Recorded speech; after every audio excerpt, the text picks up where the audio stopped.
Hey there, everyone. Welcome back to the Fantasy Pros Football Podcast. I'm Dan Harris, joined by Mike Tagliere. You can find us on Twitter at DanHarris80 and at Mike Tagliere NFL. Tags, how you doing, buddy? I'm doing good, man. I wanted to ask you a question really before, and this might be a question for Bobby because he's the one like with hot takes and whatnot. But it's a question that so we had some friends over last night, and I said, "Hey, we're going to the Bears-Cowboys game next week," and Tab goes, "No, it's this week," and I was like, "No, it's not this week." She's like, "Yeah, it's this Thursday," and I was like, "No, it's next Thursday." So my question to you, Dan, when it's Saturday of a week like yesterday, what do you refer to Thursday as? Like would this Thursday be Thanksgiving that it's already passed, or would you refer to the Cowboys Bears game next Thursday as this Thursday? I mean, that's a really easy answer, and the answer is Thursday. Like on Saturday, if you say, "What are we doing?" you say, "Oh, we're doing this Thursday or on Thursday," because then you know what it's going to be.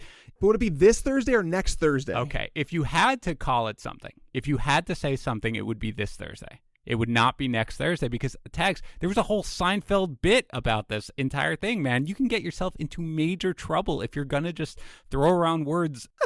How is that possible, though? Because it's next Thursday. It's the next Thursday. This Thursday was part of this week, right? Tags, this is certainly, I guarantee you, if you raise this with Bobby, he would just have just a harsh opinion on what is correct and what is not correct. For me, dude, I'm just trying to get along with my wife.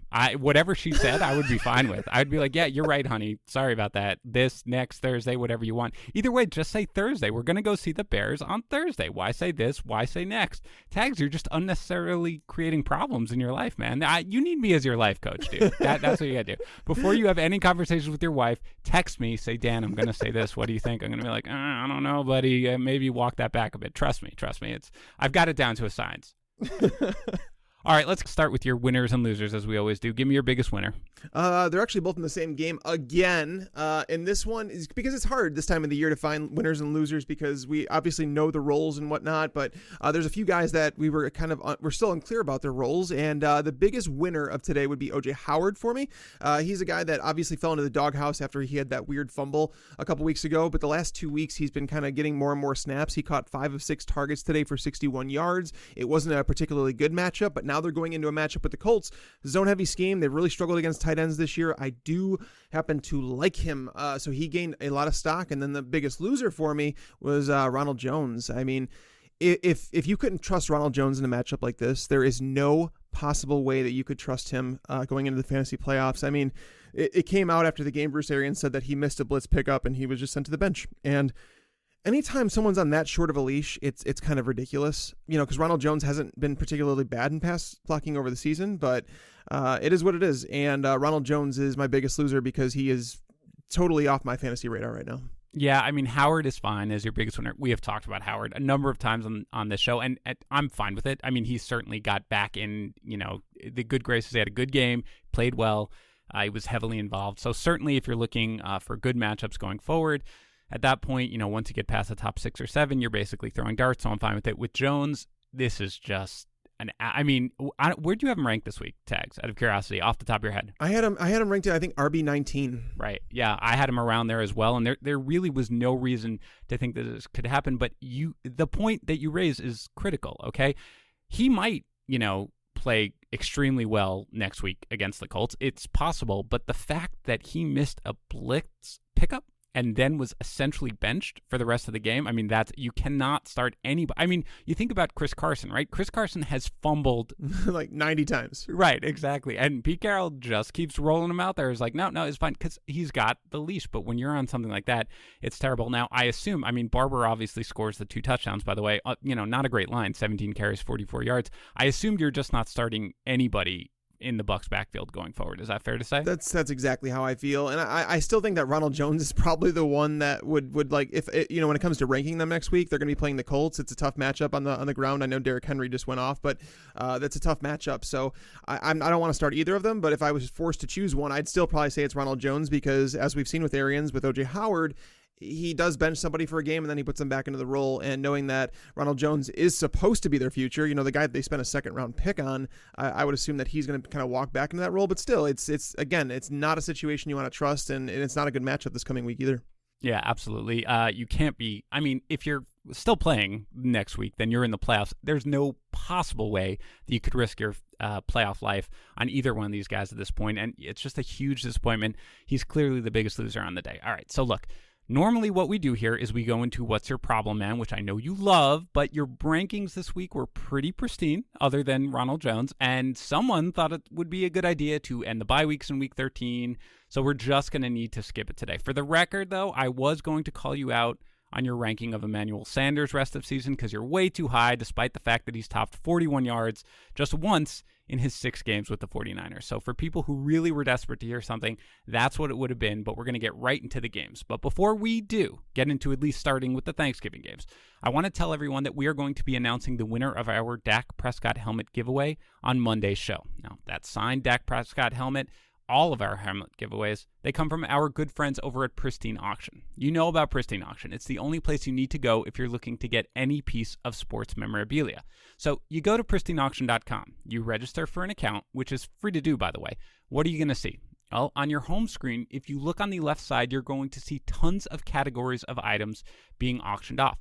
Comic books, movie posters, coins, and of course, items from pretty much every sport imaginable. And I'm looking at it right now. There are currently 10,689 football items being auctioned off. More than 10,000 auctions of football memorabilia that is guaranteed authentic and from only the most trusted sources. Yesterday, there was a Todd Gurley signed jersey that went for $61.42 and a Ray Lewis signed football for $58.50. So just come check it out. Go to pristineauction.com. That's Pristine auction.com and use our code FANTASYPROS in the registration field when you sign up. You will get a free $5, and that lets them know that you heard about them from us. All right, Tags, let's get into the games here. Let's start with your Bears beating the Lions 24-20 on Thanksgiving Day. A little bit of a rough start here, but Mitchell Trubisky makes a number of really, really solid throws, especially down the stretch. Finishes with 338 passing yards and 3 touchdowns. With no Snacks Harrison, David Montgomery runs well, 16 for 75 on the ground, plus the touchdown reception. Obviously, the game flow hampered him a bit here since the Bears were behind for most of the game, but certainly good to see him run well in a plus matchup. So, Tags, I mentioned the Allen Robinson jersey. He has a very good game here, as usual, 12 targets, 8 catches, 86 yards, and a touchdown, other than one pretty bad drop. He had his usual excellent game, but he did not see the most targets or have the most catches or tally the most receiving yards for the Bears. Instead, that was Anthony Miller, who saw 13 targets, caught 9 of them, and went for 140 yards. We've touched on him a couple of times this year, Tags, but this is now the 3rd straight game with at least 9 targets and 54 yards. There was no Taylor Gabriel in this game, but you're a wide receiver needy team who happened to make the playoffs. Are you picking up Anthony Miller going forward? I would pick up Miller. I think he's definitely worthy of having a spot on your bench. Are you going to play him? I mean, they're playing the Cowboys this week. That's going to be a tough matchup to trust him in. But again, the Cowboys, they have actually had to go to Jordan Lewis in the slot, so it's an upgraded matchup, and he actually has a better matchup than I would say than Allen Robinson. So if you're desperate at the wide receiver position, maybe there's an injury, whatever the case may be, you could look to Anthony Miller. He should absolutely be owned, and this kind of goes back to the conversation we had this offseason about Miller, and I was dumbfounded throughout the entire start of the season why the Bears were not involving him more. And this comes down to Matt Nagy overthinking the offense and doing too much trickery where it's like, get your best players the ball. And good things happen when they target Allen Robinson. Good things happen when they target Anthony Miller. So it's good to see him involved. Unfortunately, they didn't have the field stretching element. A lot of people wanted to see the Bears take more shots down the field. But I mean, Anthony Miller's not that guy. Allen Robinson's not really that guy. Javon Wims is the one who stepped in for Taylor Gabriel. So he's not really that guy. They were just missing a few pieces, but it was a really good matchup for them against Detroit. Detroit is just really struggled in their secondary. So it helps that Trey Burton went on IR. It helps that Taylor Gabriel was out, but the targets have been so volatile for Miller all year that I don't think that he's someone that you want to consistently rely on. It's more like spot starting him if you have to. And that's probably not going to be next week, as you mentioned, against Dallas, right? Or against Green Bay going forward, right? Yeah, Green Bay's been pretty good against slot receivers. Tremont Williams has been really good. And again, the Cowboys have been one of the tougher matchups for wide receivers over the last 2 years. I don't think people realize just how tough of a matchup that is. But again, Jordan Lewis in the slot, he's struggling a little bit, and we saw Cole Beasley kind of take advantage of that last week. So we could, if the Bears are smart and if we go with rational coaching, yeah, they should go back to Miller this week, but I don't want to trust Nagy to do it if I don't have to. Meanwhile, Jeff Driscoll misses this game and is now on IR, so it sounds like it's going to be the David Blough show for the rest of the season. He comes out firing right out of the gates, long touchdown pass to Kenny Golladay, then another one to Marvin Jones before the Bears defense adjusted to him. Meanwhile, Bo Scarbrough continues to run well, 21 for 83 on the ground. Any thoughts here on the Lions, knowing that Blough is going to be the quarterback going forward?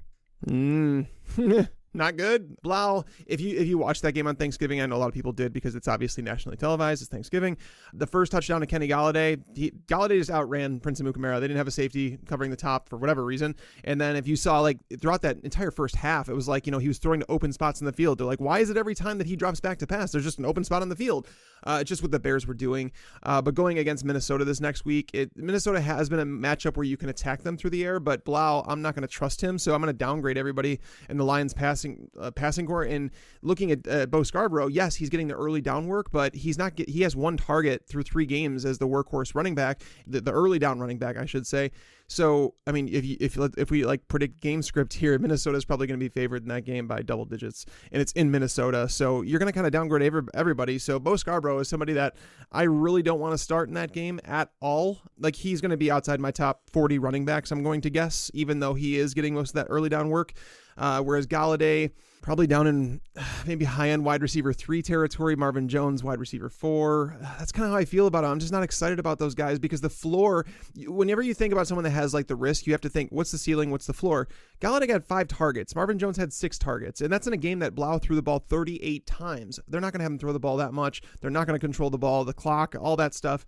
I'm just downgrading the entire offense. Yeah, honestly, I think the Bears just kind of underestimated what the Lions were going to try to do here early on, because once they adjusted, Blough really couldn't get anything going whatsoever. So I agree with you, and I mean, look, it's on me. I was extremely low once I knew that Blough was starting on both Golladay and Jones this week. I mean, lower than ECR, so I'm going to take a little bit of hit in the accuracy ranking competition, but that's all right. Going forward, though, I think that's a pretty sound strategy. I don't expect all that much, despite the fact that the Vikings obviously have been beatable through the air so far this year. Certainly, I think you got to knock Golladay to, he's still a wide receiver 3, but, a low end at that.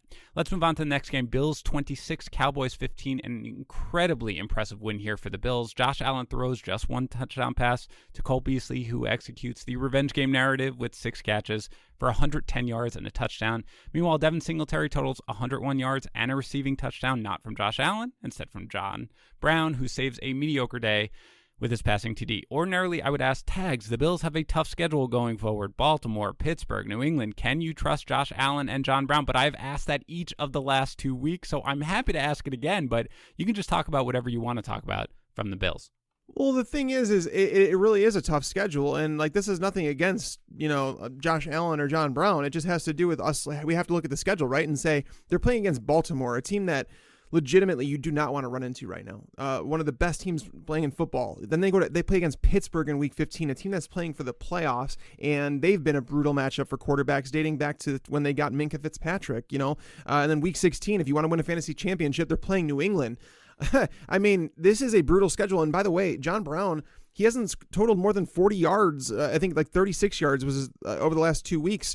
And like touchdowns have saved him. I don't want to rely on that every single week. So I think the idea to sell someone like John Brown, the idea to sell someone like Josh Allen made a lot of sense. And I wouldn't feel necessarily comfortable going into the fantasy playoffs with Josh Allen as my only quarterback. Yeah, I mean, Allen's, ability to do it on the ground saves his value a little bit, but I'm certainly worried about Brown. You mentioned it. He's found a way to produce at pretty much every single game, whether it's by a passing touchdown or even when he doesn't have the yardage with a receiving touchdown. But yeah, I really don't want to be relying on him going into my playoffs. I mean, there's, you may be in a situation where you have to, but certainly your expectations need to be lowered as much as possible. For the Cowboys, although you attack the Bills on the ground, Zeke gets just 12 carries here. He does add 7 catches, totals 137 yards, so his owners are certainly satisfied. Meanwhile, Prescott throws for 355 yards and 2 touchdowns, but he turns the ball over twice. Amari Cooper has 8 catches and 85 yards. He goes for x-rays after the game. They're apparently fine. Michael Gallup, 3 for 63. How are you feeling about your Cowboys at this point? They're another one. I mean, I don't want to say a tough schedule, but going against the Bears is not an easy matchup. I'm just frustrated about the play calling here because Ezekiel Elliott, I want to say it was, there was still like 6 or 7 minutes to go in the first quarter, and he had, I think it was 72 total yards, and it was like, all of a sudden they just decided to abandon the run. And Dak Prescott's thrown the ball 49 times against the Bills. Jason Garrett deserves to get fired. I'm sorry. Like, I'm not usually one to say that, but there's far too much talent on this team for them to be underperforming like they are. And Jerry Jones is right. Like, it's winner get fired basically this year. And it's been too long. I think a lot of people have thought that for a long time, but this has just gotten to the point where it's embarrassing to continually, it's almost like the idea that Bill Belichick is a smart coach is because he understands what a team's weakness is. He doesn't overthink it. It's almost like teams try and get too cute and overthink the Bills think we're going to try and run it, so let's just try and throw the ball 49 times against them. It's stupid. It's stupid. It is stupid. So it almost leaves you in a spot where you're just like, how much can I really trust anybody in this offense? Because Tre'Davious White didn't shadow Amari Cooper, which is what allowed him to kind of have the game that he did. And Tre'Davious White is clearly the best cornerback on that team. But, Randall Cobb, a guy that was seeing 7+ targets and had back-to-back 100-yard games, he sees 3 targets in this game. So it's like there's just no consistency in it. And you can't predict how they're going to use their players, even if they're in a good spot, just because because they haven't done it really all year. Dak Prescott's putting up numbers because he's throwing the ball a ton, and Dak's not the reason this team is losing. I just think it's play calling, and I'm just frustrated with the entire team. Yeah, I get it. But, in terms of actionable advice, there's not that much you can do about it, right? You're still starting Prescott. You're still starting Ezekiel Elliott. You're still starting Amari Cooper. I mean, Gallup is a guy who I think you can get away from if you want to, but overall, he's probably still in that range where you're going to wind up starting him most weeks. Again, you're in the playoffs at this point, so it's going to be a lot of who else you have in your team. You've probably got a pretty stacked team, so you could get away from Gallup. But in the end, it is frustrating, but I don't really think there's all that much you can do about it at this point. Let's move on to the Saints 26, Falcons 18. Julio Jones, a surprise inactive in this one. It was kind of a snoozer game, but we got to see like 8 successful onside kicks in a row. So at least it was kind of worth it in that way. For the Saints, you are only happy if you play in a league with team QBs where you get credit for Taysom Hill's receiving and rushing touchdown. Otherwise, everyone is a dud here. Drew Brees, just 184 yards passing and that 1 touchdown. Alvin Kamara, just 84 total yards. Even Michael Thomas has just 48 yards receiving. And Jared Cook, I mean, he has 85 yards, but he could have had a monster day if he could have brought in several catches. So any concern over the Saints here, or just writing this one off? Yeah, I'm going to write it off. It's a divisional game. Obviously, the Falcons played well against them a couple weeks back, but you figured that the Saints would just bounce back and get back to normal. And, I mean, they scored 26 points, so it wasn't like a complete dud or anything like that. But from a fantasy standpoint, I mean, Alvin Kamara is the biggest, I think, miss here, but I'm not so worried about him, though. A lot of people are really worried about him, but he's averaging, ever since he came back from his ankle injury, he's averaging 19 opportunities per game. That's more than enough to get it done. It's just the touchdowns aren't there. He's only scored 2 touchdowns this entire season, and they both came in back in, I think it was week 3 against the Seahawks. So there's like touchdowns going to come, and they're probably going to come in the fantasy playoffs, and people are going to be like, oh, damn, I should have gotten Alvin Kamara when he came cheaper. That's kind of how I feel about it. But yeah, just a bunch of frustration basically from some of these games. Yeah, no problem. And again, Latavius Murray at least was not at all involved. So that's at least the one thing you take away as a Kamara owner. You're frustrated. But again, yeah, those get, we saw with Fournette last week where, you've got touchdown regression, DJ Moore. It all kind of just comes. It'll come for Kamara. And if you made it this far with him, I mean, you're obviously starting him. It's just silly to think otherwise. And he's probably going to have a big game or two in the playoffs. On the other side of the ball, Calvin Ridley winds up with 8 catches for 91 yards. It's kind of a weird game from him. Marshawn Lattimore wasn't on him to start, then he got injured, then he came back, and Matt Ryan underthrew him on what would have been an easy touchdown early on. And regardless, Ridley continues to put up solid numbers overall with or without Julio Jones. Devonta Freeman returns, puts up 64 total yards, and Russell Gage and Christian Blake both see 9 targets. Blake has 6 catches for 57 yards, Gage with 5 for 52, but he does find the end zone. Let's just play this out. Let's just assume that Julio shuts it down here because the Falcons are out of it. He doesn't want to, put his shoulder through anything. Can Gage or Blake be a fantasy option for people who might have made the playoffs but aren't all that strong at receiver? Gage is for sure, especially against Carolina. They played them a couple weeks ago, and Gage, I think he only finished the game with like 2 catches for 32 yards, but he did have a touchdown that was overturned because the ball moved a little bit when he came to the ground. But they're a team that's really struggled over the middle of the field, so Carolina would be a matchup that I would definitely target him in, especially if Julio's out and Austin Hooper remains out, because if those guys are out, it just clears up so many targets in that offense. So, I'd say Gage. Blake is not someone I really want to attack.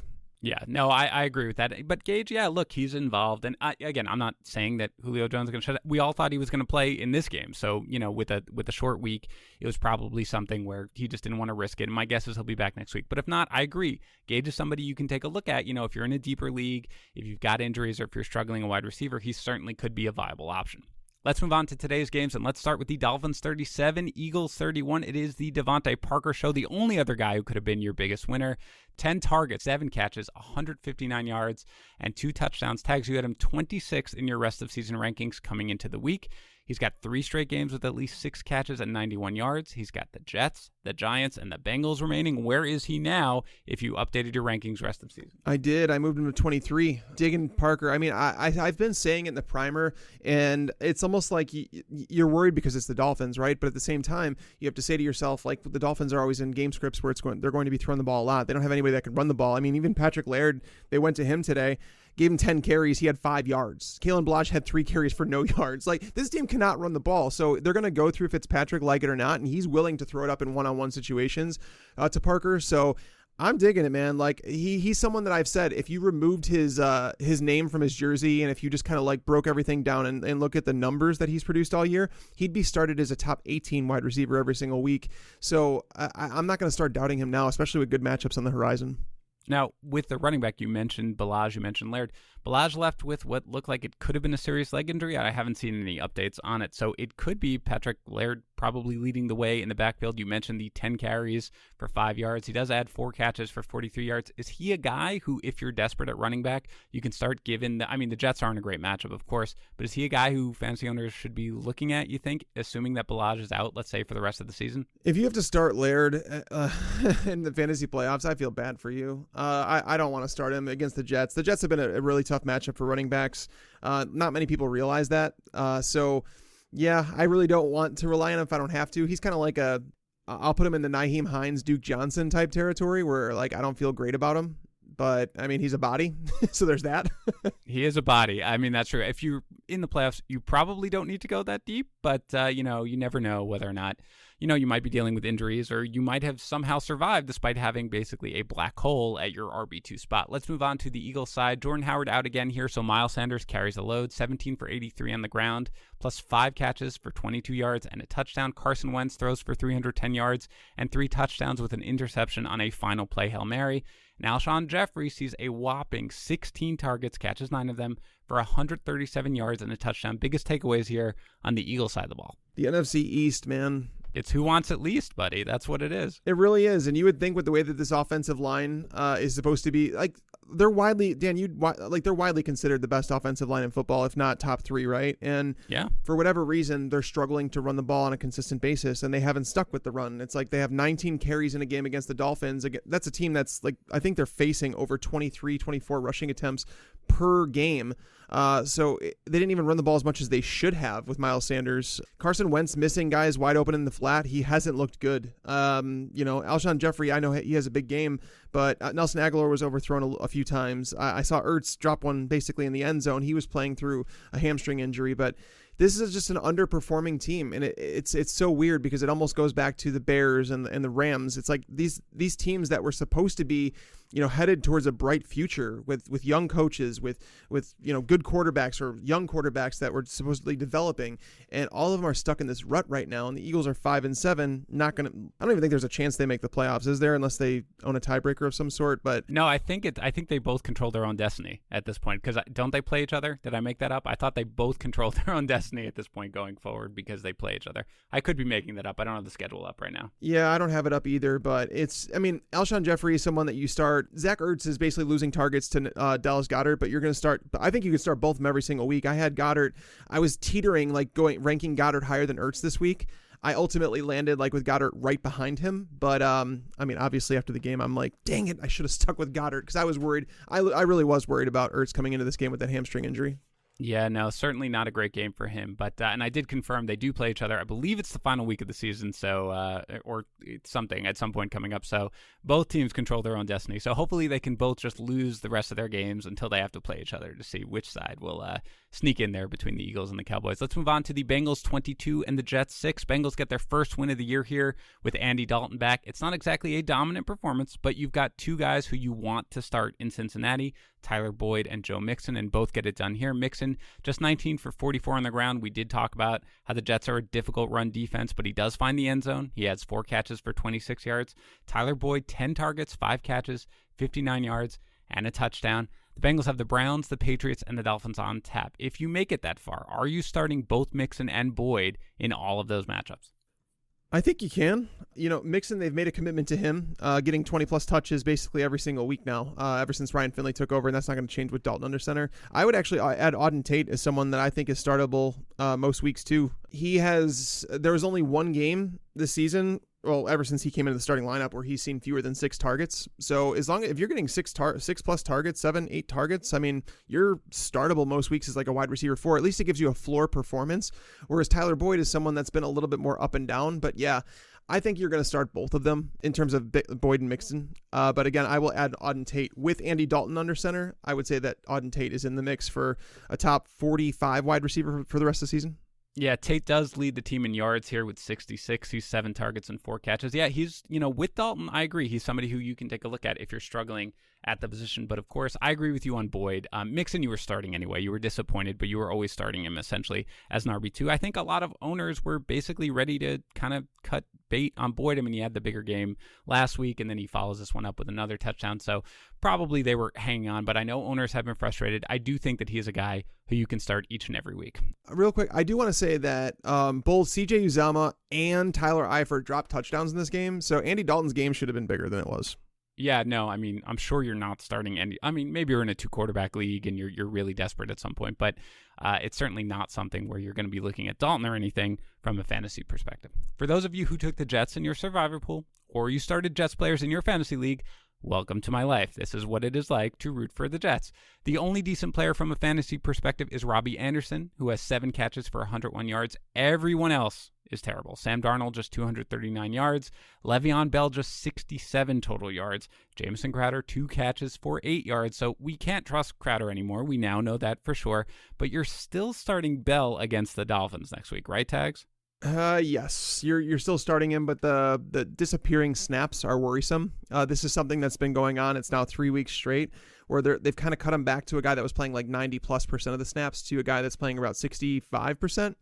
And some people thought it was due to game script. I don't think it is. I think it has to do with Le'Veon Bell. And I think that he might be better in a limited role in terms of what he can do. He's getting older. He had a lot of miles on his body coming from Pittsburgh and playing behind this offensive line. I just feel like Le'Veon Bell is the type of guy.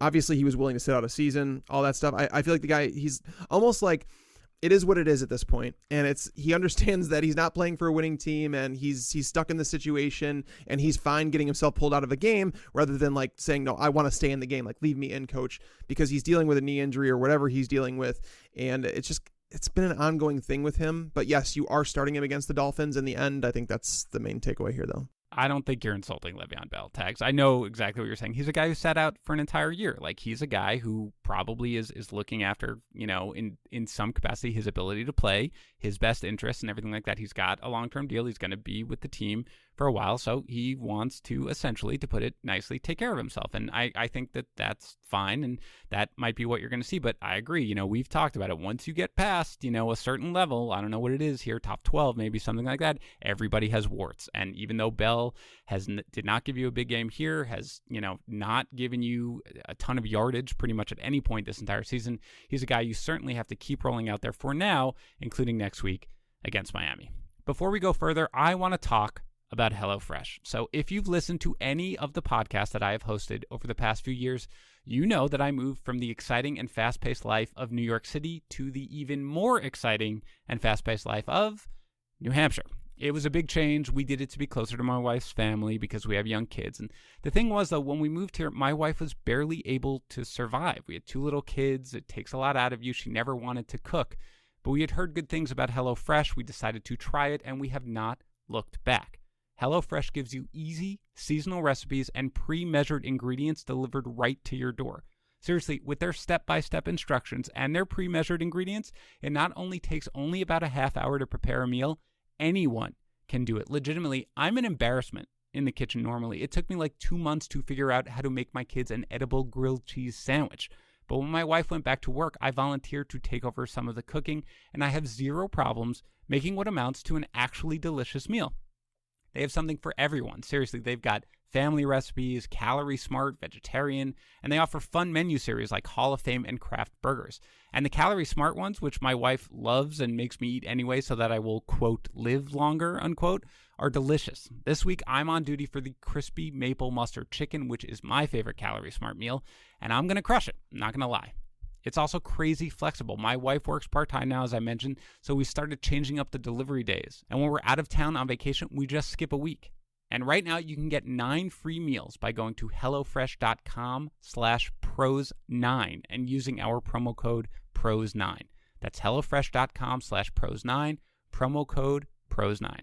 All right, Tags, let's keep going here with the Titans 31, Colts 17. Quiet day from the passing game for the Titans as Ryan Tannehill throws for just 182 yards. He does throw for 2 touchdowns, however.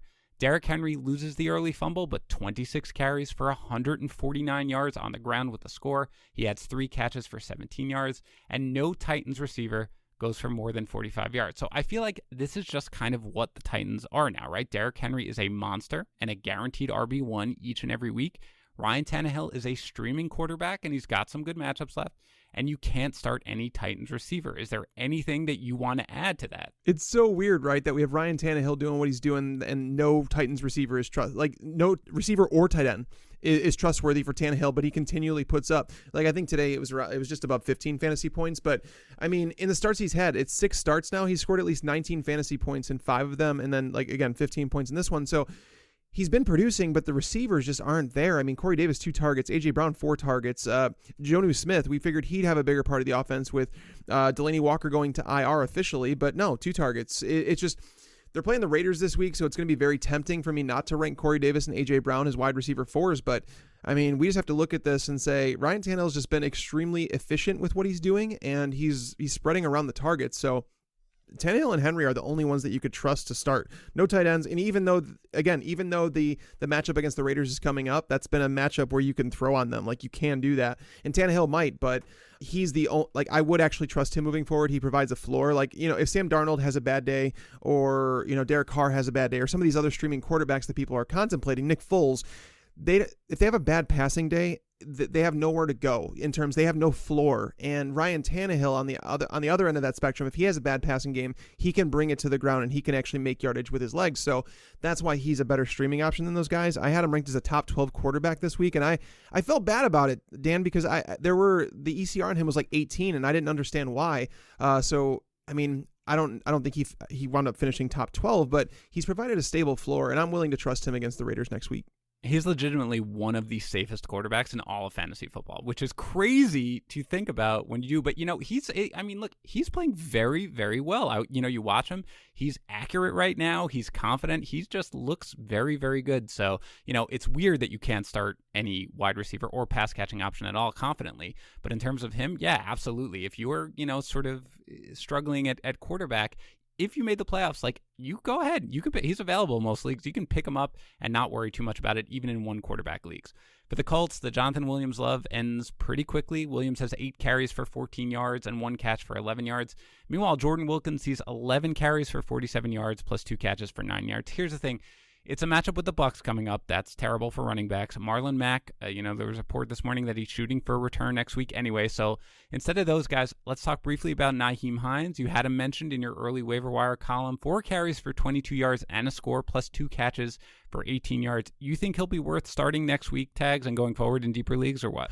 It's ugly. I mean, you would think so. The reason I say that is because, not only do you have T.Y. Hilton in danger of missing the game, because he was announced out on Thursday. That's not even, he wasn't even close to playing, essentially. You have Paris Campbell, who didn't play this week. He's expected back next week. Chester Rogers got hurt during this game. Eric Ebron is on IR. They're going against Tampa Bay. I mean, this is a team that faces, I think it's over 41 pass attempts per game. There's only been 4 games this year where Jacoby Brissett has thrown the ball more than 29 times. This is probably one of those games. So you want to think that Nyheim Hines would be a lot more involved. But despite all of these injuries going on, he has still yet to top 11 touches in a game. That's tough. It's really tough to rely on him as anything more than like an RB4 in PPR formats. He should provide a stable floor, but for whatever reason, Frank Reich is just not using him in a bigger role despite all these injuries. And he's been efficient with his touches. There's really nothing against him in that aspect. So I do think if you're, really hurting at the running back position, he can give you a stable floor and you're just kind of hoping for a bigger role, but that's kind of where we're at. All right, let's move on to the Steelers. 20 Browns, 13. Benny Snell again dominates the carries with James Conner out. 16 carries for 63 yards and a touchdown. Conner was doubtful here, but he's obviously trending in the right direction. If Conner's out again, I assume you're okay in a deeper league starting Snell against the Cardinals next week? Yeah, I guess. This was like the worst game ever. Every time I would turn on this game, I would just be like, why am I watching this? Honestly, it was, and I kind of knew this was going to happen. This is one of those games for betting pros where I put on the under. I had the Steelers. I just felt like it was going to be one of those grinded out games and that the Steelers defense would win the game. And I mean, I know Devlin Hodges finishes with 212 yards and a touchdown, but the one touchdown to James Washington, it was really on James Washington on, a catch that it's kind of what he did really well in college. He's a guy that tracks the deep ball extremely well. He catches over the shoulder. He caught that ball while being interfered with. Okay, well, let's talk about that for a second, because if Juju Smith-Schuster's out again next week, this is now the second good game for Washington with Hodges throwing in the ball. Can you start Washington next week? I don't even want to think about doing that if I don't have to, but it's not like the worst idea because Arizona is just awful. So yeah, I guess you would think about it. If you're looking at James Washington and someone like Corey Davis or A.J. Brown, I think you probably have to go with Washington. Arizona's been a better run defense than they have been a pass defense. So I guess. I don't like saying it because it's you think about the fantasy playoffs and are you going to start a guy that just got 4 targets in a game? Now, the Browns are a tougher matchup on the perimeter than the Cardinals are, but it's still something to monitor. But I usually chase the targets. I think I'd rather have Auden Tate than both of them, but they're all in that wide receiver 4 conversation. Look, man, when you're a fantasy analyst, you got to say a lot of things you really don't want to say, Tags. And I'm with you. He's in that range where I'd give him a look. I certainly would. I mean, the Cardinals obviously got completely gashed today by the Rams and Jared Goff in the passing attack. So I think Washington is a guy who, if you're struggling, you got to at least look in that range, with Tate and something like that. And a guy who, if you have to start him, then you got to start him. For the Browns, it's just not good. Tags. I mean, it's a strong Pittsburgh defense. That's fine. But Baker Mayfield, he bangs up his hand a little bit there at the end of the first half. I'm not sure whether or not that affected him the rest of the game. Just 196 yards passing with a touchdown, 2 turnovers. That touchdown goes to Kareem Hunt, who totaled 65 yards. Nick Chubb held in check, just 79 total yards. But as we often do, Tags, let's talk about Odell Beckham Jr. 6 targets, 3 catches, 29 yards. The Bengals and the Cardinals are on deck. Are you still loving some Odell Beckham Jr. Tags? I've gotten to the point now where I really do wonder if Jarvis Landry is the one I would rather own moving forward. Beckham had given a high floor. He's been a floor performer. I know this week doesn't show it. 3 catches for 29 yards is terrible. But Pittsburgh has been a tough matchup for wide receivers. But Jarvis Landry continually gets double-digit targets. He's producing. And I went back to this and saying that, if you remember, Jarvis Landry was terrible last year with Baker Mayfield. And all of a sudden, Jarvis Landry's performing week in, week out. He's one of the most efficient wide receivers in football, and Odell Beckham is now taking on that Jarvis Landry role. And you wonder if it just takes time for Baker to gel with his wide receivers. So that's possible. But yeah, you're obviously starting Odell Beckham moving forward. I'm not really that concerned about him. Again, this was the last tough matchup that he was going to have on his schedule. He hasn't exactly smashed in the matchups he's supposed to, but you're obviously still playing him. You're at a point right now where if you have Beckham and you've made the playoffs, this is kind of what you've been hoping for. These matchups coming up, you've got to throw them out there. I doubt you're not. If you own them, we're past all the trade deadlines and everything like that. But certainly been a disappointing season, Tags, and I just like to nudge you a little bit because you have been one of his foremost defenders. Look, I'm not all that far away from you, but certainly a little frustrating. Redskins 29, Panthers 21. Look at those Redskins, Tags. Darius Geis, 10 carries, 129 yards, and 2 touchdowns. Adrian Peterson, 13 carries, 99 yards and a touchdown. It's a great matchup against the Panthers that they had. They basically split carries. Can you start either one of these guys next week against the Packers? I think you can. Those are guys that I would rather start than anybody on the Colts right now, just because it's at least we get the chance that they get a goal line touch. Adrian Peterson can still get it done in the goal line. Darius Geis doing some work, breaking some tackles. It's really odd though, because Chris Thompson did come back, and if you were to tell somebody before this game that Darius Geis was only going to get 12 touches, Adrian Peterson would get 13 touches, would you want to start them? And I'd say, well, Carolina has allowed a lot of touchdowns to running backs, so I would contemplate it, but no, I don't think anybody would have expected those two to combine for over 220 yards and 3 touchdowns with those types of touches. The Packers have struggled against the run this year. They're going to be an RB3. Darius Geis will be the one that I'd prefer of the two, just because he's a little bit more involved in the passing game, but I'll say Peterson is going to be like a high-end RB4, Geis a low-end RB3. They're still going to split carries, clearly. Yeah, I think Geis will be a little higher than that for me, but I agree. That's around the range. You can start him. You can get him out there. I mean, he looked good, and it is a relatively soft matchup. Just, you worry a little bit about game flow getting away from them next week against the Packers, but as you mentioned, Geis is a little bit involved in the passing game at least. Tags real quick. Can you drop Terry McLaurin at this point? 4 targets, 2 catches, 8 yards. Oh, You can drop him, Tags. Say it. Just say it. Well, I don't. It's really tough because I look at their schedule and believe me, I've thought about it. And I see Green Bay on there. I see Philadelphia, and I see the Giants. These are matchups that can be won, but it's relying on Dwayne Haskins to get in the ball. It's almost like one of those things you have to just kind of like deal with. And it's one of those things that I feel like Courtland Sutton's going to go through too. Courtland Sutton, we're going to talk about him in a minute, but the guy is phenomenal, right? Courtland Sutton's a stud, but at some point, quarterback play does catch up, and that's the worst thing in fantasy playoffs. So ideally, you don't have to rely on Terry McLaurin as anything more than like an emergency replacement. Like if someone like Adam Thielen is announced as out for whatever reason, 2 hours after lineup start, that's when you would want to rely on someone like Terry McLaurin. But it sucks. I mean, we saw the floor, right? We saw it with Courtland Sutton last week. It was he had 8 targets, 1 catch or something like that for whatever it was, and that's the tough part is you're gonna have to live with that stuff, and it seems like it happens with McLaurin. It seems like the good performances are the ones that are like the outliers. So you don't want to rely on that in the fantasy playoffs. You can help it. Yeah, I'm going to give a much shorter answer to that question, and the answer is yes, you can drop Terry McLaurin. I get it. I mean, I get it.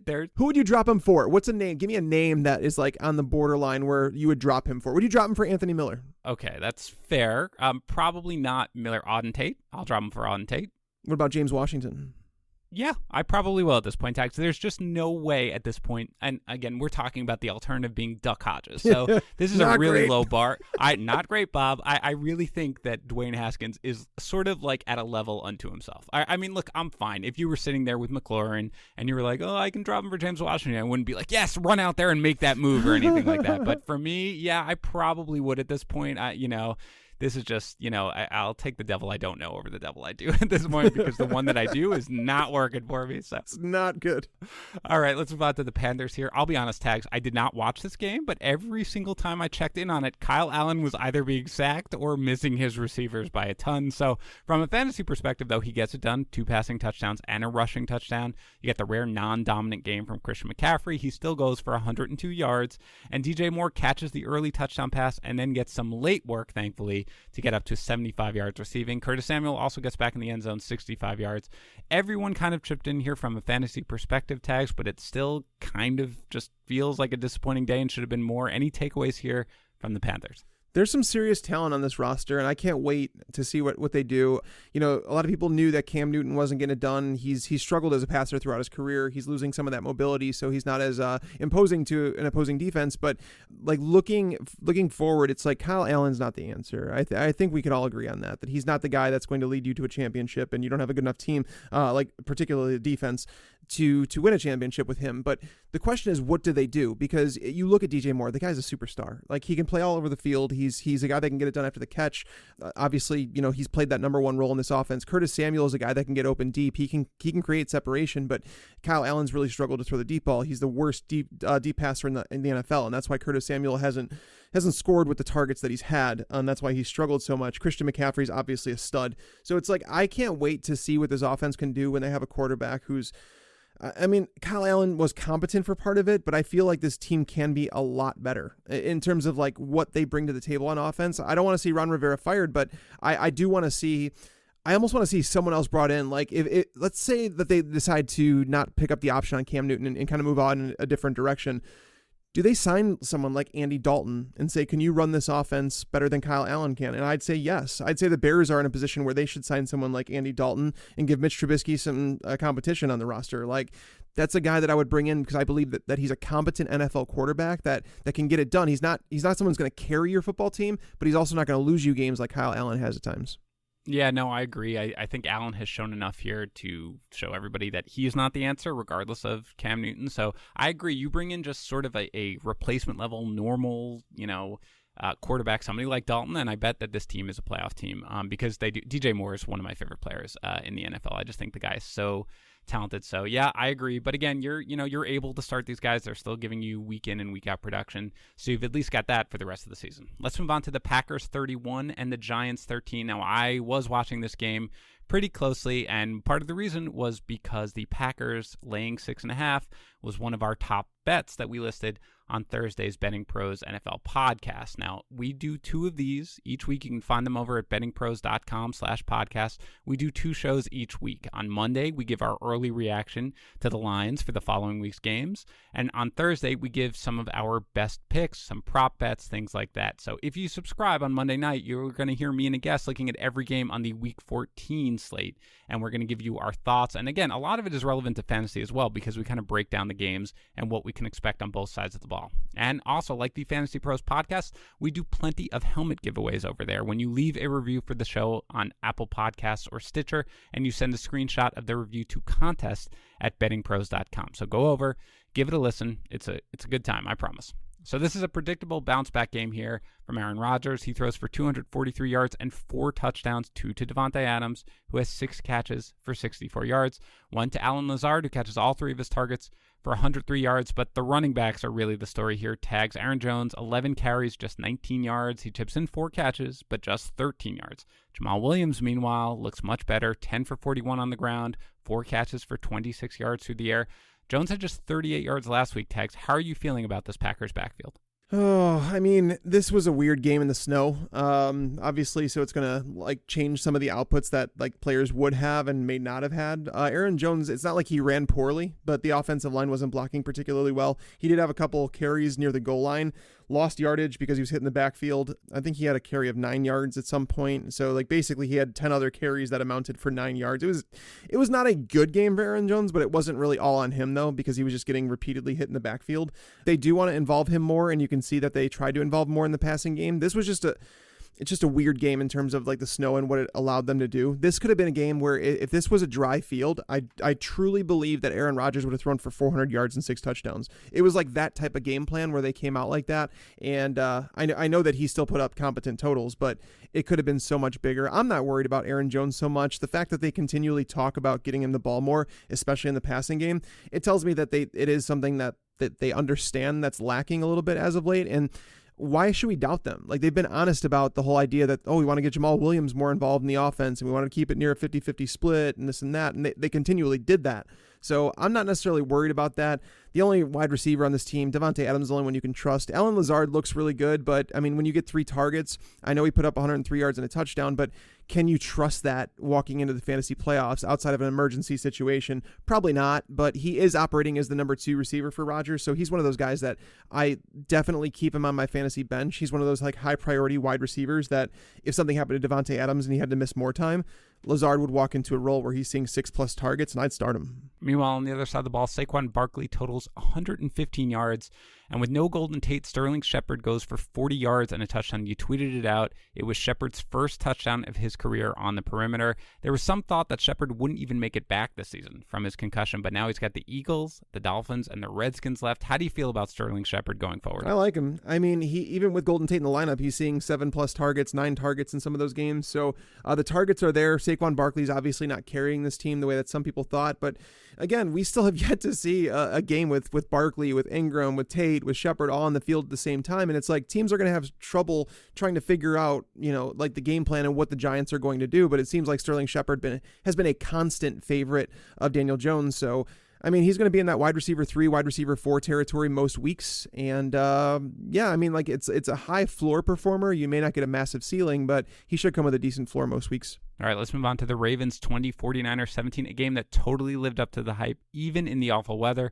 Lamar Jackson just 105 yards passing and a touchdown, but he does add 101 yards rushing and a touchdown. He does lose a fumble, but there's almost nothing else going on offensively for the Ravens, understandably, against the good defense and in the bad weather. Mark Ingram, 15 for 59 on the ground. Mark Andrews, 3 catches, 50 yards, and the score. Hollywood Brown, just 1 catch for 1 yard. Not sure there's too much to take away here for the Ravens tags other than just enjoying Lamar Jackson. Just enjoy watching them play. Honestly, it's a different brand of football, and I understand that some people, maybe it's not for everybody, because like there was a time where I always wanted to see the pocket passers. I wanted to watch Peyton Manning. I didn't want to watch Michael Vick, and it's come to the point where Lamar Jackson, where it is so fun watching him play football. Like the guy is the broadcaster today, I can't remember who it was, but he compared him to Barry Sanders, and I was like, don't do that. But he's just like a lightning player in terms of like just appreciate what it is you're watching. He may not be the best passer in the league, he may not be, but he's thrown competently, and that's basically, if he can throw competently with the way that he's running the football,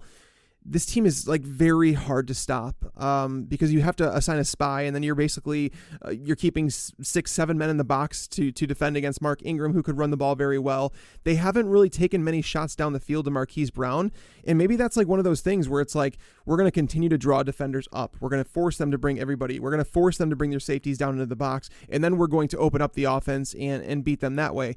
I'm waiting to see it, because if Marquise Brown starts getting some targets down the field with Lamar Jackson getting all this attention, this offense could simply explode. And Marquise Brown is like kind of like, I don't want to say Will Fuller-esque type players. I think he's actually a better receiver than Will Fuller, but in terms of like getting the targets down the field and having that one play upside, where he's a guy I keep in my roster and contemplate playing most weeks just because of the upside that he can bring. Look at the schedule. Buffalo, that's a brutal matchup for receivers, but then you have the Jets and you have the Browns after that. So yeah, this is just such a fun offense to watch. But Marquise Brown, unfortunately, I'd probably keep him on the bench for week 14.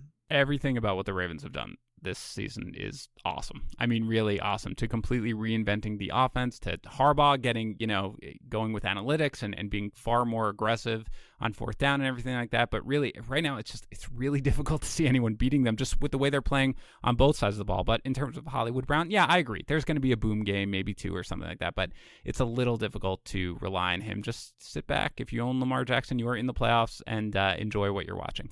On the other side of the ball, I mean, it was all Raheem Mostert, 19 carries, 146 yards, and a touchdown. Tevin Coleman, who has not run well of late, only 5 carries for 6 yards. It's a terrible matchup against the Saints next week. Matt Breida may be back. He was almost back for this game. So what do you do with the San Francisco running backs? Do you just avoid all of them? Yeah, probably. That's probably the best answer that you can give, Dan. Just when we think we can trust Mostert, it'll be Matt Breida. And when we think it'll be Matt Breida, it'll be Tevin Coleman. And I mean, if you were to look through their game logs, I'm pretty sure there's 4 different running backs that have led this team in rushing throughout the year. You have a week from every running back, essentially. And going into a tough matchup, it's going to be difficult to trust any of them. But Mostert, I said this, I thought Mostert was probably the most talented running back on this team, and he deserved more touches than Tevin Coleman. But so I'm happy to see it come to life. I don't expect it to continue, unfortunately, because that's just been Kyle Shanahan's MO since he took over this 49ers job. Real quick, Deebo Samuel, 41 yards in the score, 4 straight games with at least 112 yards or a touchdown. Can you start him going forward? Yeah, this was a tough matchup, and but he was removed from the injury report, which is like a big thing and a step in the right direction. I haven't seen the snap counts for this game quite yet, but knowing Emmanuel Sanders saw 6 targets, I'm guessing that he was probably back into his full-time role.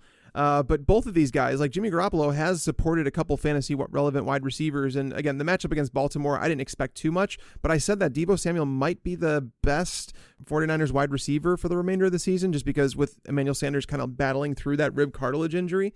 So yeah, this is actually it's a good fantasy result. Like obviously 2 catches is not a great game, but fantasy result wise, you'll take it from Deebo Samuel, and he's kind of teetering on that wide receiver 3, wide receiver 4 territory. Yep, I completely agree. Let's move on here to the Bucs 28, Jaguars 11. We broke down this game almost in its entirety with your winners and losers, but Jameis Winston plays pretty well, does not find the end zone, and of course loses his fumble. Nothing done in the passing game for the receivers. We talked about O.J. Howard already. Mike Evans just 53 yards. Chris Godwin just 50 yards. Any other takeaways here from the Bucs side, or move on to the Jaguars? We already talked about Ronald Jones and Peyton Barber. I don't want to talk about it anymore. Yeah, let's just talk about the Jags. Sounds good to me. You said switching from Gardner Minshew to Nick Foles was a bad idea, and it looks like you were correct. Foles was dreadful. Benched at the half. Gardner Minshew takes over, throws for 147 yards and a score to D.D. Westbrook, who is your leading receiver at 60 yards and a score. Tags, let's just briefly talk about the receivers here. Westbrook has the 60 yards on 8 targets and 5 catches. Chris Conley, 5 targets, 4 catches, 57 yards. DJ Chark, 5 targets, 2 catches, 47 yards. 3 of the last 4 games tags, he's got 47 yards or less. Are you still starting Chark confidently? I am if Minshew's back under center. With Foles, I can't trust him as far as I can throw him. Foles, I kind of felt like Nostradamus this morning, actually, because someone asked me, they're like, should I start? They asked me if it was, I want to say it was Aaron Rodgers. Aaron Rodgers or Foles because the weather issues going on with Green Bay and New York. And I'm like, I'm not too worried about it. I was like, I've dropped him like a couple spots, but nothing crazy.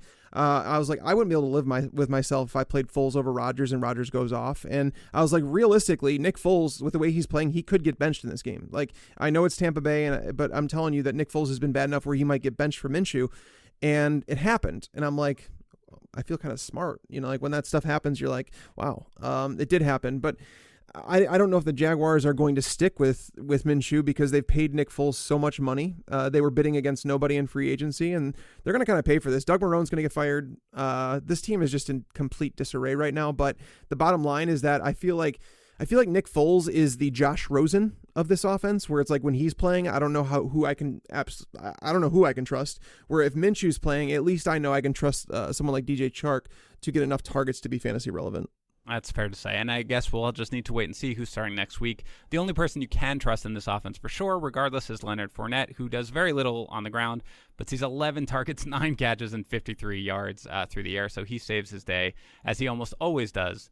With that, let's move on to the late games here. And the Rams 34 and the Cardinals 7. Jared Goff bounces back in a big way, 424 yards passing, only 2 touchdowns, one to Tyler Higbee, who of course was a tight end playing the Cardinals, so you knew he'd be fine, and Cooper Kupp. But let's talk about Robert Woods here. 19 targets, 13 catches, 172 yards. I mean, this has obviously been missing all season. Are you trusting Robert Woods going forward? Only in good matchups. I did like Woods this week an awful lot. And I liked Goff too. I had Goff as my number 7 quarterback on the week.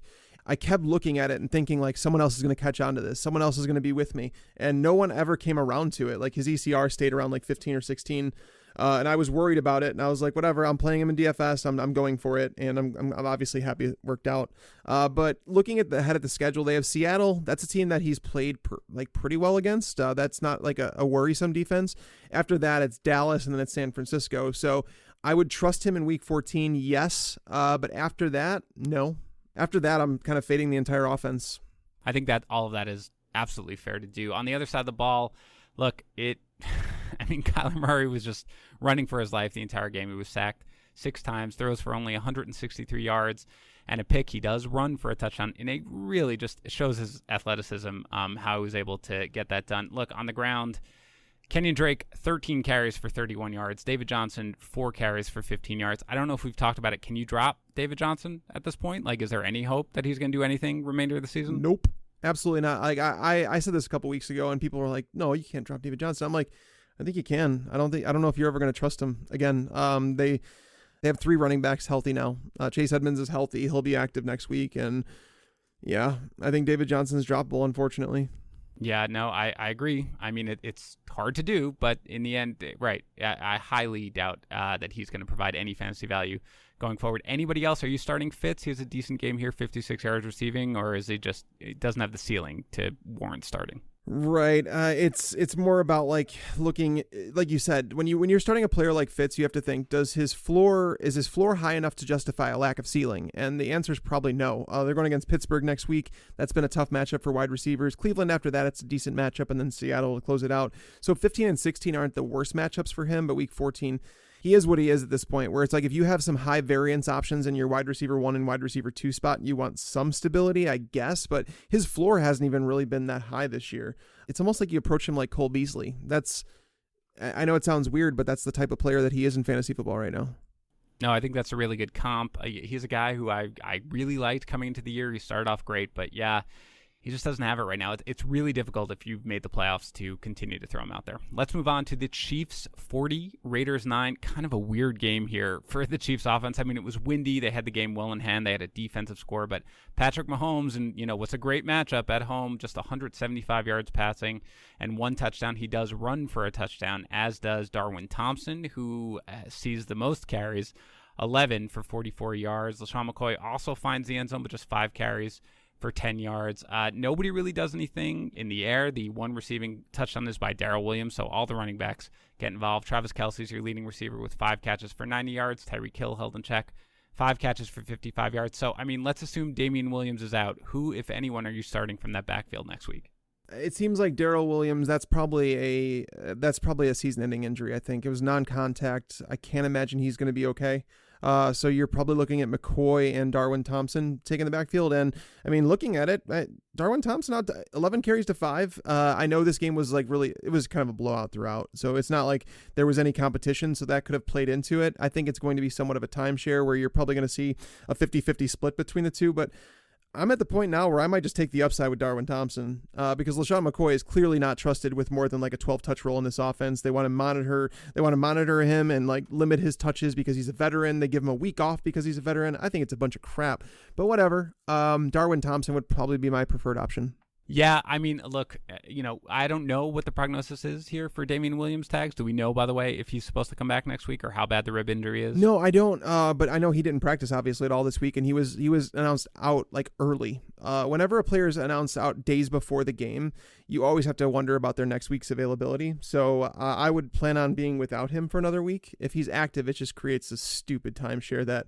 And they play New England next week, right? Yes, I believe so. Yeah, that's not a good time. So it honestly, it's probably best to just be prepared to not play any of them next week. Yeah, on the other side of the ball, it's kind of what you expect. Josh Jacobs, 17 carries for 104 yards. I mean, eventually they just fell too far behind to continue to get him the ball. Darren Waller, 10 targets, 7 catches for 100 yards. And Derek Carr, who never plays well when the temperature is below 50 degrees, 222 yards passing, 1 touchdown, and 2 interceptions. I mean, I guess the takeaway for me is, can you drop Tyrell Williams? 3 targets, 1 catch, 9 yards. I said this, though, about the Chiefs in terms of like what they do. People continually underestimate what their cornerbacks in the perimeter have done. And Tyrell Williams isn't playing in the slot like basically at all. He did get a bump in week 12 when Hunter Renfrow went down. So I was wondering if it would carry through, and I'll have to go back and watch this game and see how much he played in the slot.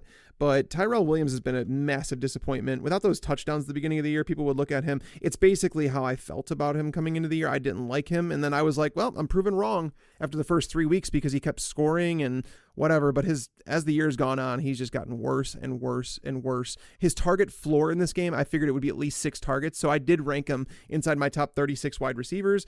But I also didn't have sky-high hopes for him. Darren Waller was the guy that was like the main beneficiary of Hunter Renfrow being out for multiple weeks, because before Renfrow was like heavily involved in the offense, we saw Waller like continually getting 7, 8, double-digit targets. But the biggest loser for me in this game is Josh Jacobs, and I pointed it out in the primer this week. In games that the Raiders lose, he averages, I think it's like 9 point something PPR points per game. And knowing in this game, he didn't have a single catch. He did tally 104 yards, but again, in PPR formats, that's 10.4 points. He didn't do anything through the air. That is crushing, absolutely crushing. And it's the stupidest thing, Dan, because when I was like watching college prospects coming into the NFL draft, Josh Jacobs was like the guy that I compared him to like a Pierre Thomas type player. He's such a good receiver, and I have no idea why they're taking him off the field. The Raiders have done a lot of good things this year, so I guess I shouldn't second guess everything, but not playing the guy on all 3 downs makes absolutely 0 sense to me. And the thing is, they keep giving you these little tidbits of thinking maybe they'll get him more involved, right? He'll have 3 catches here, 2 catches there, something like that. He'll get a few targets, and then they just never follow through with it. So it certainly caps his ceiling somewhat. But, in the end, again, you're still starting him each and every week if you own him, because he is extremely talented and he runs extremely well despite his lack of involvement in the passing game. Let's finish up here with the Broncos 23, Chargers 20 tags. Were you able to see what happened at the end? Because we were recording and all I know is people freaked out. I did. So basically what happened is the Chargers kicked a field goal to tie the game, and there was like it was under half a minute left, and it was like, okay, this game's going to overtime. I want to say it was like 21 seconds or something like that. And so Denver gets the ball. Drew Lock, basically, they throw the ball like down the field to Courtland Sutton along the sideline, hoping to draw, either obviously catch the ball or draw like a pass interference call. And they did call pass interference on Casey Hayward, leading to a game-winning field goal. That was, I don't know the distance of it. It wasn't a short field goal, but he made it at the end of regulation, ending the game. So Denver with Drew Lock at quarterback beating the Chargers. I mean, is Phillip Rivers going to get benched? I mean, there was all the talk before the game that it could be Tyrod Taylor. I mean, might be different if you had a kid that you wanted to take a look at. I mean, you know what Tyrod Taylor is at this point, right? So I feel like you let him play out the season, and then you find a way to move on because he's certainly not getting it done. Who is getting it done, though, is Courtland Sutton. As you mentioned, 5 targets, 4 catches, 74 yards, more than half of Drew Lock's receiving yards, and 2 touchdowns. I mean, what do you want to say about Sutton here, Tex? Courtland Sutton is like, he's playing out of his friggin' mind. Like, if Courtland Sutton were playing with like an actual NFL quarterback, like, there's a lot of quarterbacks that I could name right now, but he is playing like a stud, like a guy that could be a superstar, like legitimate, like top 10 wide receiver in the NFL. With the way he's playing, he might already be there, to be honest with you. But like he was someone that, this is one of those guys, I'll admit that I was 100% wrong on. I said I would have no stock in Courtland Sutton, not because I didn't think that he could develop into a receiver, but more because I didn't want to tie myself to a receiver that was tied to Joe Flacco and a very bad vanilla offense. And he's overcome so much this year, playing with 3 different quarterbacks, getting it done with every single one, and even getting it done in this game with 5 targets against the Chargers, who have been really, really good against wide receivers, especially Casey Hayward. So, man, what a stud. Yeah, he is really, I mean, this has been fun to watch with this breakout. And again, you keep basically are like, well, he's not going to be able to get it done with Brandon Allen throwing him the ball or Drew Lock throwing him the ball, but he really right now is kind of quarterback proof, which is great to see. On the other side of the ball, pretty much everybody has a decent fantasy game that you want to. Melvin Gordon carries the ball 20 times for 99 yards. He has 2 catches for 11 yards. Austin Eckler, only 16 yards on the ground, but as usual, he finds the end zone through the air, 51 yards receiving. Mike Williams has 117 yards receiving. Keenan Allen catches all 6 of his targets for 68 yards and a touchdown. The only dud is Hunter Henry. Sees just 3 targets, 2 catches, and 10 yards. Anything here other than Phillip Rivers is probably playing out for the rest of the season on the Chargers side? Honestly, I thought it was a pretty good fantasy performance from everybody on the Chargers, like from a fantasy perspective, because the Broncos have been a good defense. Now, they were without Von Miller this game, and that's obviously going to affect them, missing their best player on defense. But Melvin Gordon, he doesn't score, but, 110 total yards. Austin Eckler scores a touchdown. Rivers, even though he threw that pick and that ugly pick, and he doesn't look good. He really doesn't. But 265 yards, 2 touchdowns against the Broncos, nothing to scoff at. Keenan Allen in shadow coverage with Chris Harris Jr., he's really struggled in that matchup, but 68 yards and a touchdown. Mike Williams, he makes a massive catch. Like it was down the sideline. I don't know if we were recording when that was happening, because I remember watching, but I wasn't talking. He caught a pass on the sideline. It was a one-arm grab. Like, it was a big boy catch. And Mike Williams has done that a few times. And like every time you watch him, you wonder if he can kind of take that next step, is a guy that can come out. But with Rivers kind of playing the way Rivers is playing, it's just, it's a mess in LA right now. And I don't know what they do as a franchise, because they're a team that was, again, they're another team that was built to win. They felt like they had their veteran quarterback and they need to go for it now. I think they can win a championship right now if they had solid quarterback play, had everybody healthy on defense, which they got Derwin James back this week. That's obviously massive. It's just such a disappointment. I'm guessing there's going to be some sort of coaching change there, but that team is built to win. Yeah, for sure. And at the very least, they are a pretty good source of, fantasy production. For the most part, obviously, on the running back side. It's top heavy. Yeah, it's top heavy. I agree with you there.